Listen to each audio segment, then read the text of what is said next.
Assalamualaikum warahmatullahi wabarakatuh. Jamaah kaum muslimin yang dirahmati oleh Allah. Alhamdulillahirabbil alamin. Allahumma sholli ala sayyidina Muhammad. Kali ini saya akan membahas tentang bagaimana puasanya orang yang haid dan menyusui. Dalam surat Al-Baqarah ayat 184 Allah berfirman, A'udzubillahi minasyaitonirrajim. Bismillahirrahmanirrahim. Wa 'alal ladzina yutiqunahu fafidyatun ta'amu miskin. Faman tatawwa khairan fahuwa khairul lah. Wa an tasumu khairul lakum in kuntum ta'lamun. Bagi orang yang berat dalam berpuasa, lemah, sakit, maka boleh mengganti puasanya dengan fidyah. Tetapi seandainya tetap memilih untuk berpuasa, itu lebih baik kalau mereka tahu. Para ibu ini biasanya berkaitan dengan persoalan ibu remaja putri. Kenapa sih? Saya kan pengen bu puasa, tapi saya haid. Nah, kalau panjenengan haid, kita haid, perempuan haid, itu bukan kelemahan. Justru karena itu ketentuan dari Allah. Jadi Siti Aisyah juga pernah matur, kana yusibuna dzalika fa nu'maru biqada'il shaum wala nu'maru biqada'is shalah. Jadi anggap saja itu rukhsah, keringanan dari Allah, karena itu memang berkaitan dengan sunatullah. Sunatullah kita perempuan itu apa ya? Urusan reproduksi. Jadi nggak usah digeloni. Jadi kalau haid itu berarti tidak usah mengqadha sholat, tapi mengqadha puasa. Nggak usah puasa. Justru ketaatan panjenengan tidak berpuasa itu bentuk ketaatan lain. Anda tetap dapat pahala taat mengikuti perintah dan larangan Allah. Dalam hal ini karena panjenengan haid maka tidak boleh berpuasa, Anda justru mendapatkan pahala dari ketaatan panjenengan itu. Tapi masalahnya bu, bagaimana kalau kemudian hamil menyusui? Nah ini ya yang terkait dengan ayat tadi, wa 'alal ladzina yutiqunahu fafidyatun ta'amu miskin.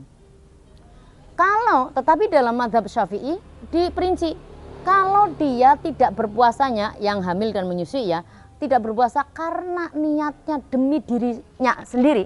Waduh, aku ini kalau puasa nanti aku lemes, saya itu nanti tidak kuat dan lain sebagainya.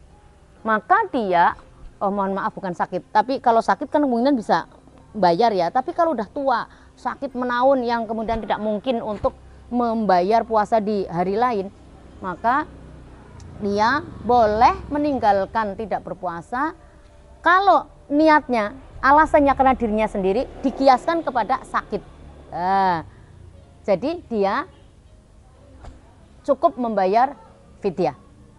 Tetapi kalau niatnya itu demi anaknya, aku tuh kalau menyusui nanti kasihan anakku kelaparan, susunya nggak kuat, atau misalnya nanti nggak bagaimana. Kalau saya lagi hamil nanti nggak nutrisi untuk anakku nggak tercukupi. Kalau alasannya anak, maka dia di samping bayar fidyah juga harus mengganti puasanya di hari lain. Keterangan seperti itu dijelaskan dalam Tuhfatul Muhtaj ya, Al-Haytami, kemudian dalam Mughnil Muhtaj dan athar dari Ibnu Abbas. Persoalannya kapan bayar fidyahnya? Ya, jadi persoalan yang kedua adalah kapan bayar fidyahnya. Fidyahnya itu ya berarti satu hari berarti 0,675 kilo. Dibulatkan menjadi 7 on. 7 on kalau sekarang beras harganya 15.000 berarti 7 on kali 15.000 ketemunya 10.500. Cek angele. Genap kan ya 20.000. Berarti satu hari 20.000 diparing ke fakir miskin. Itu fidyah. Kalau kemudian panjenengan mau nambahi, lah kasihan masa sih beras tok mau ditambah dengan lauk, ya alhamdulillah. Itu satu harinya. Jadi kalau panjenengan 1 bulan ya berarti kali 30 hari atau 29 hari. Nah, tapi kalau tadi Bu balik, kalau nyaur untuk yang meninggalkan puasa karena haid, nyaurnya harus kapan? Bayarnya harus kapan? Begitu panjenengan bisa nyaur, berarti paling enak itu puasa Syawal ya. 6 hari puasa Syawal itu mulai tanggal 2 sampai tanggal 7 itu lebih baik. Tapi kalau tidak mampu, ya selama Anda masih merasa punya hutang, secepatnya. Bu, sampai Ramadan lagi belum nyaur, ya aku tak kebangetan, ya boleh, nggak ada denda ya, nggak ada denda. Tapi kan nggak layak gitu ya. Ibaratnya orang hutang tuh secepatnya bayar. Lagian kita kan belum tahu kalau nanti kita masih berumur panjang, masih berkesempatan untuk bayar. Jadi bayar utang poso secepatnya. Oke, jadi hikmahnya apa Bu? Hikmahnya apa? Ya karena Allah itu tidak menghendaki kesusahan dalam menjalankan ibadah. Yuridullahu bikumul yusra wala yuridu bikumul usra. Itu Al-Baqarah ayat lanjutannya, ayat 185. Juga dalam surat Al-Hajj dikatakan wa ma ja'ala 'alaikum fid dini min haraj. Al-Hajj ayat 78. Dalam beragama, dalam menjalankan ibadah tidak ada kesempitan, tidak ada kerusakan, kerepotan. Allah itu memberi kemudahan. Jadi seperti itu bagi yang haid di bulan puasa kok haid, anggap saja itu sebagai bonus ya, rukhsah dari Allah. Panjenengan, saya kan pingin Bu menikmati bonus Ramadan semua pahala. Lah ini harus kita sadari, itu tadi ibadah mahdoh puasa. Ada ibadah yang ghair mahdoh.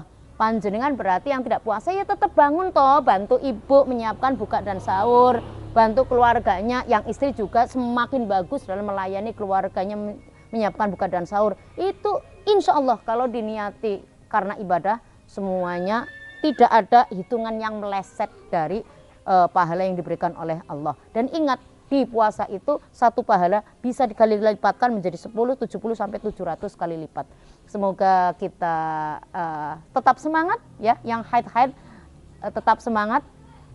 Kemudian kita juga bukannya meremehkan, tetapi ridho atas semua takdir Allah. Wallahul muwaffiq ila aqwamit thoriq. Assalamualaikum warahmatullahi wabarakatuh.